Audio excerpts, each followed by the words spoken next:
நேயர்கள் அனைவருக்கும் இனிய வணக்கம். எஸ்ஆர்எஸ் தமிழ் வானொலிக்கும் வானொலியின் உரிமையாளர் திருவாளர் ரவிசான் மாஸ்டர் அவர்களுக்கும் எஸ்ஆர்எஸ் தமிழ் வானொலியை கேட்டு ரசித்துக் கொண்டிருக்கும் அனைத்து அன்பு உறவுகளுக்கும் இனிமையான வணக்கம்.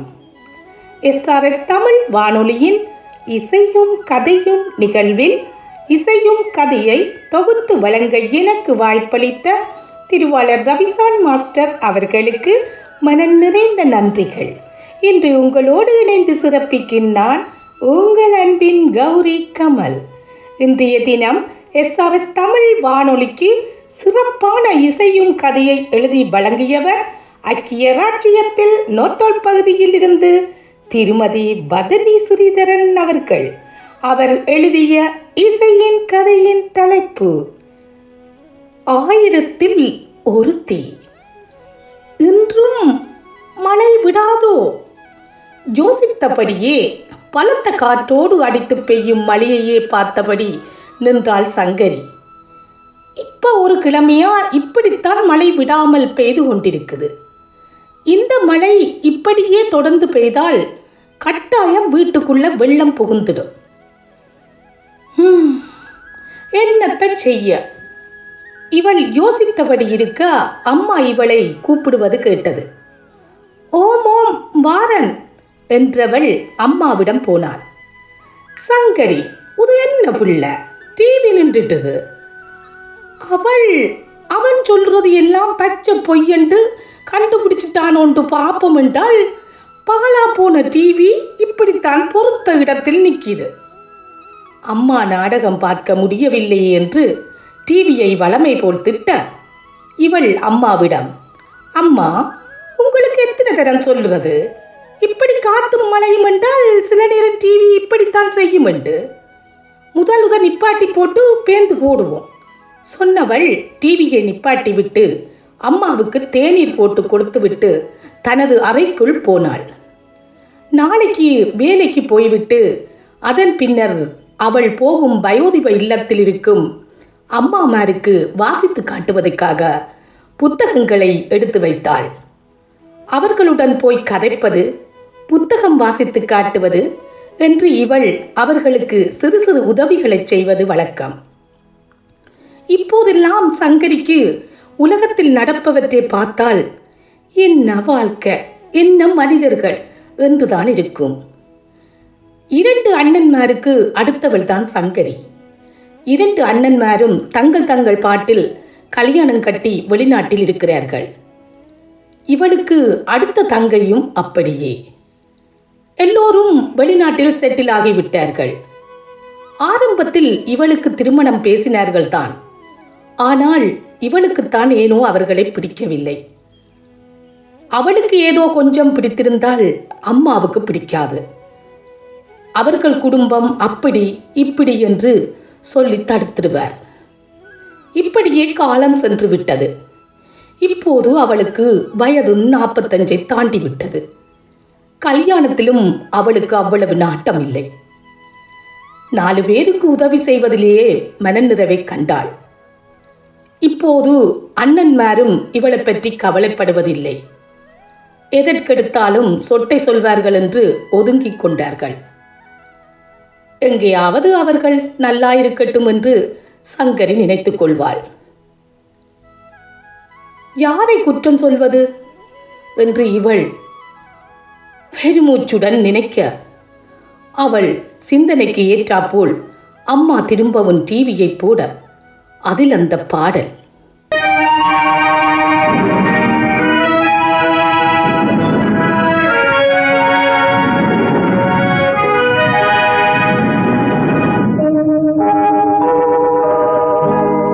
சொல்லி குற்றமில்லை, என்னை சொல்லி குற்றமில்லை, உன்னை சொல்லி குற்றமில்லை, என்னை சொல்லி குற்றமில்லை, காலம் செய்த கோலமடி, கடவுள் செய்த குற்றமடி, கடவுள் செய்த குற்றமடி, உன்னை சொல்லி குற்றமில்லை, என்னை சொல்லி குற்றமில்லை, காலம் செய்த கோலமடி, கடவுள் செய்த குற்றமடி, கடவுள் செய்த குற்றமடி.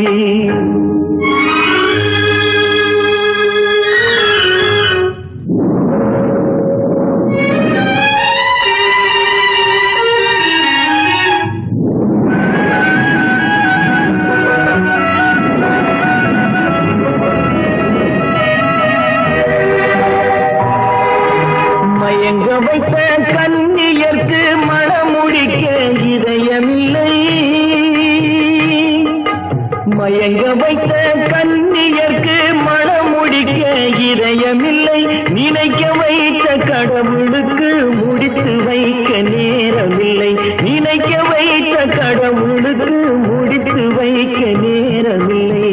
பாட்டு முடியவும் டிவி கரகர என்ற சத்தத்துடன் நின்றுவிட்டது. கட்டையில போன டிவி எந்த நேரமும் லொடக்கு லொடக்கு என்றபடி நின்றுடும். அம்மா புறுபுறுப்பது கேட்டது. மலைக்கு இப்படித்தான் செய்யும் என்றாலும் கேட்க மாட்டா. பாவம், அவவும் தான் என்னத்தை செய்கிறது. அண்ணன்மார் வெளிநாட்டுக்கு கூப்பிட்டாலும் போக மாட்டா. இவள் தனியேண்டு மறுத்துடுவா. அவர்கள் மேல் அம்மாவுக்கு கொஞ்சம் கோபம். தங்கைக்கு கல்யாணம் செய்து வைக்காமல் தாங்கள் செய்து விட்டார்கள் என்று. சங்கரிக்கு அதை பற்றியெல்லாம் கவலை இல்லை. கல்யாணம் செய்யாமல் எவ்வளவு பேர் இருக்கிறார்கள் என்று நினைப்பாள். பழைய நினைவுகள் சங்கரி மனதில் வந்தது. எல்லோருக்கும் அந்தந்த வயதில் வருகிற காதல் அவளுக்கும் ஒருவன் மீது வந்தது. அவளுடன் படித்த பிள்ளையின் சித்தி மகன் குமரன் மீது. ஆனால் அவனுக்குத்தான் இவளை பிடிக்காமல் போயிட்டது. சங்கரியும் அவள் சிநேகிதி காவியாவும் எங்கு போனாலும் குமரன் வருவான். சங்கரிக்கு அவன் மேல் விருப்பம் இருந்ததால் தனக்காகத்தான் வருகிறான் என்று அவள் நினைக்க, அதை பொய்ப்பித்து தான் காவியாவை விரும்புவதாக காவியாவிடம் சொல்லும்படி இவளையே தூதுவிட்டான். காவியாவை விட சங்கரி அழகுதான், குணத்திலும் குறைவில்லை. ஆனால் அவனுக்கு காவியாவைத்தான் பிடித்திருந்தது. சங்கரியின் காதல் அரும்பிலே கருகி போனது. இன்று காவியாவும் குமரனும் பிரிந்து விட்டார்கள் என்று அறிந்தாள். என்ன காதலோ! பழைய நினைவில் இருந்தவளுக்கு அம்மா அண்மையில் பார்த்த படத்தில் வந்த பாடல்தான் நினைவுக்கு வந்தது.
பழைய நினைவுகளில் சங்கரி இருக்க பக்கத்து வீட்டு அண்டி அவளை கூப்பிட்டபடி வந்தார். ஓம் ஓம், வாங்க அண்டி என்றாள் சங்கரி. என்ன சங்கரி, இன்றைக்கு என்னத்தை சமைச்சாய்? ஒரு கிழமையா பெய்த மழை இன்றைக்குத்தான் கொஞ்சம் விட்டு கிடக்கு. ஓம் அண்டி, இந்த மழை பெய்கிற நேரம் பெய்யாமல் இப்ப விடாமல் பெய்யுது. வயலுக்கும் அழிவு, எத்தனை அழிவுகள், எத்தனை பேர் இறந்துட்டினா. ஓம் என்கிற நடிப்புள்ள எல்லாம் காலத்தின் கோலம். இந்த கண்டி பக்கம் எல்லாம் எவ்வளவு மண் சரிவும் அழிவும், எவ்வளவு பேர் செத்து போச்சுதுகள் என்று சொல்லுகினா. நாங்கள் ஆர நோவுறதடிவில்ல. எங்களை கடவுள் இப்படியாவது வச்சிருக்கிறதுக்கு கடவுளுக்கு நன்றியை சொல்லுவோம். வேறு என்னத்தை செய்கிறதடிவில்ல. அது சரி, எங்க கொம்மா உத்த டிவிக்கு முன்னால தானே இருப்பா, காண இல்ல. ஓமண்டி, அவ இப்பதான் குளிக்க போனவா, சுடுதண்ணி வச்சு கொடுத்துட்டு வாரன். ஓ, அவ குளிச்சுட்டு வரட்டும். அது சரி, நீ இப்படி இருந்து என்ன செய்ய போகிறாய்? கொன்னன்மார் என்னவாம்? கொம்மா நடுக உன்னோடு இருக்கவா போறா? உனக்கு ஒரு துணை வேண்டாமா? அதுக்கு என்ன அண்டி செய்கிறது? கல்யாணம் கட்டாமல் தனியாக்கள் வாழ இல்லையே. என்னமோ உன்ற மூளைக்கேற்றபடி செய். நான் சொல்லுறத சொல்லிட்டேன். சரி, பின்ன நான் போட்டு வாரன்.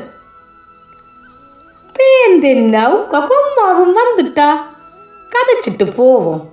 என்ன பவளம், மழை காணுமோ? ஓம் மங்களம். அதுதான் காலம் இப்ப மாறிட்டுது. குளிரும் கூடவாய் கிடக்கு. கைகாலெல்லாம் குத்தி உழையுது. ராவில நித்திரையும் வருகுதில்லை. எங்கட டிவியும் வேலை செய்ய இல்லை. நேற்று நாடகமும் பார்க்க இல்லை. அந்த 3 முடிச்சு நாடகம் என்ன மாதிரி போச்சுது. அன்றைக்கு பொருத்த கட்டத்தில் நிப்பாட்டி போட்டாங்க. அறு வாங்க.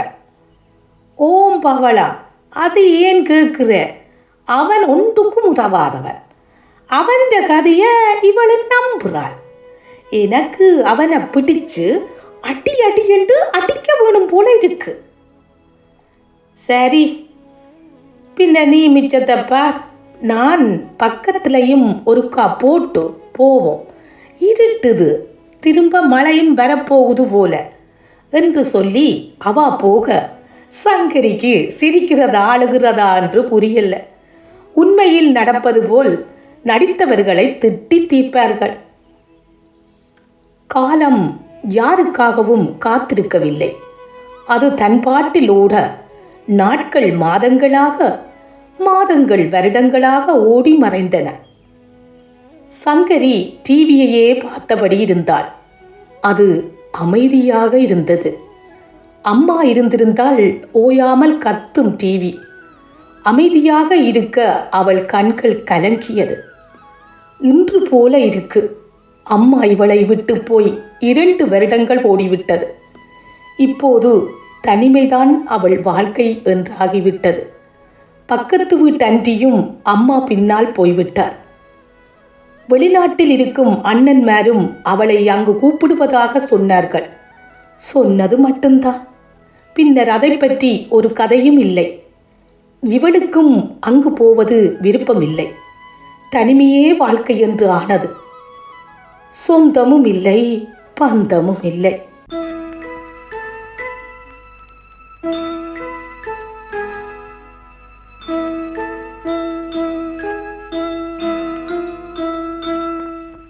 சொந்தம் இல்லை, பந்தம் இல்லை, வாடுது ஒரு பறவை. அது தேடுது தன் உறவை. அன்பு கொள்ள ஆதரவாய் யாரும் இல்லை உலகில். அது வாழுது தன் நிழலில். அக்கக்கோ எனும் கீதம் அதுதானே அதன் வேதம். சொந்தம் இல்லை, பந்தம் இல்லை, வாடுது ஒரு பறவை. அது தேடுது தன் உறவை. அன்பு கொள்ள ஆதரவாய் யாரும் இல்லை உலகில். அது வாழுது தன் நிழலில். அக்கக்கோ எனும் கீதம் அதுதானே அதன் வேதம். கோவிலுண்டு, தீபமுண்டு, தெய்வமுண்டு, மலர்களுண்டு, பூஜை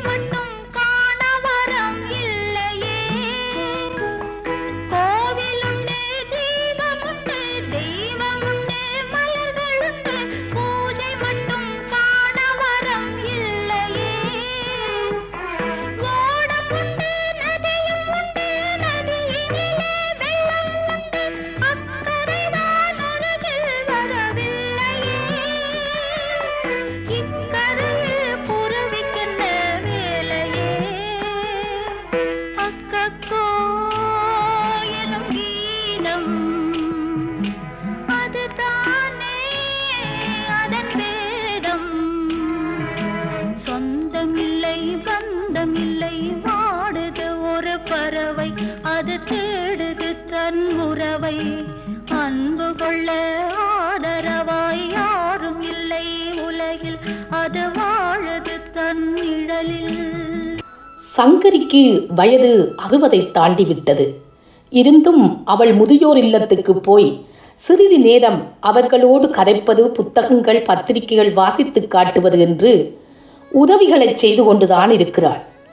பலதையும் யோசித்தபடி குசுனி அலுவல்களை முடித்தவள் முற்றத்து மல்லிகையிலிருந்து வந்த வாசனை மனதை அள்ள அதன் கீழ் போயிருந்து அந்த ஏகாந்தத்தை ரசிக்க ஆதிரை வரவும் சரியாக இருந்தது.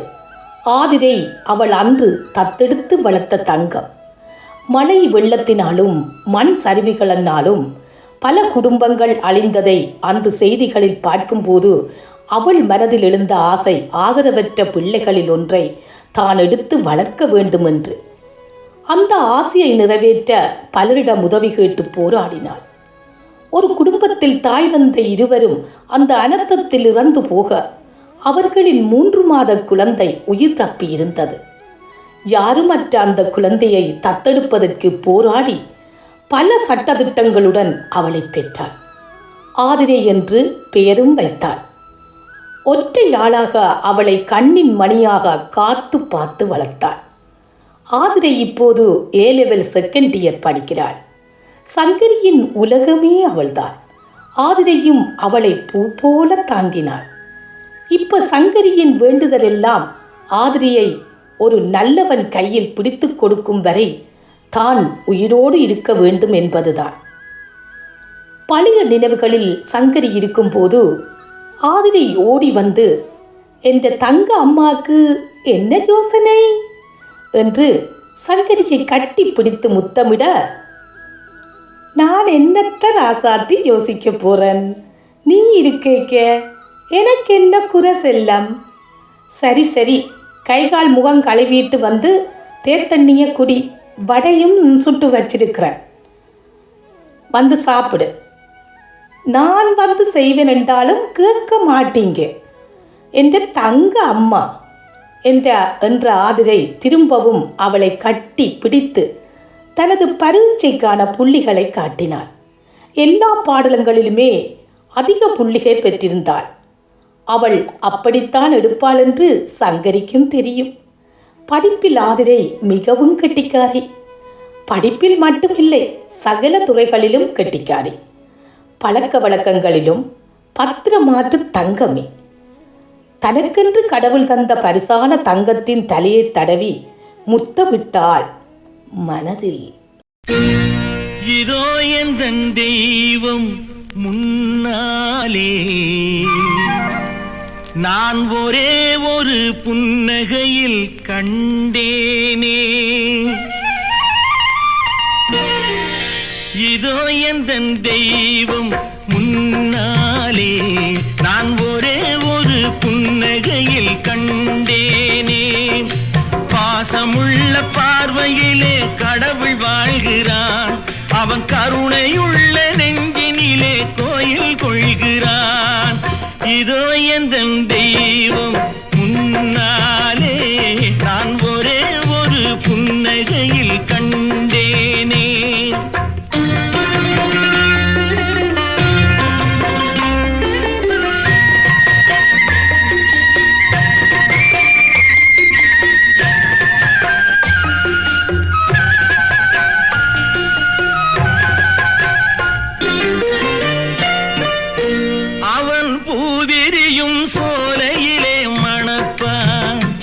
இசை பூங்குயிலின் தேன்குரலில் இருப்பான், குளிர் மேகமென தாகத்தையே தணிப்பான், தளிர் கொடி விளையும் கனிகளிலே இனிப்பான். பாசமுள்ள பார்வையிலே கடவுள் வாழ்கிறான், அவன் கருணையுள்ள நெஞ்சினிலே கோயில் கொள்கிறான். இதோ எந்தன் தெய்வம் முன்னாலே, நான் ஒரே ஒரு புன்னகையில் கண்டேனே. அன்று ஞாயிற்றுக்கிழமை. ஆதிரை பலதையின் நினைத்தபடி தனது சிநேகிதி மகளுடன் விளையாடிக் கொண்டிருந்த மகள் சகானாவை பார்த்து கொண்டிருந்தாள். காலங்கள் தான் எப்படி ஓடி மறைந்து விட்டன. அவளை ஒரு வைத்தியராக்கி அவளை விரும்பி கேட்டு வந்த ஒரு நல்லவன் கையில் ஒப்படைத்து விட்டு போன அம்மாவை நினைத்து கண் கலங்கினாள். இறந்தும் தனது உறுப்புகளை தானம் கொடுத்த அந்த அன்பு உள்ளத்தை என்ன என்று சொல்வது? ஆதிரையே பார்த்து கொண்டிருந்த அவள் அன்பு கணவன் கௌதம் அவளை அணைத்து, ஆதிரை, நீ இப்படி ஒவ்வொரு நாளும் அழுகிறதை உமது அம்மா விரும்பவே மாட்டாள். அவா திருக்குறள்ல சொல்வது போல, அன்புடையார் என்பும் உரியர் பிறர்க்கு என்பதற்கமைய வாழ்ந்தவர் உம்முடைய அம்மா. பொருளால் மட்டுமல்ல, உடலாலும் பிறருக்கு உரியவராய் வாழ்ந்ததொரு அன்பு உள்ளம். மற்றவர்கள் சந்தோஷத்தில் இன்பம் கண்டவர். அந்த நல்ல உள்ளம் வளர்த்த செல்லம் இப்படி கலங்கலாமோ? அழாதையும் என்ன என்று அவளை அணைக்க, ஓமோம், நான் இனி அழமாட்டேன். எனக்கு இந்த நல்லவரை தந்த தங்கம் என் அம்மா. நான் என்ற அம்மாவை காண்கிறேன் உங்களில என்று சொல்லி கௌதமை அணைத்தவள் சங்கரியின் படத்தை பார்த்து, அம்மா, உங்களைப் போல யாருமே இல்லை. நீங்கள் 1000ல் ஒருத்தி அம்மா என்று கூறி சங்கரியின் படத்துக்கு முத்தமிட்டாள் ஆதிரை. 1000ல் ஒருத்தி அம்மா நீ, உலகம் அறிந்திடாத பிறவி அம்மா நீ. பார்வையிலே குமரியம்மா, பழக்கத்திலே குழந்தையம்மா, 1000ல் ஒருத்தி அம்மா நீ.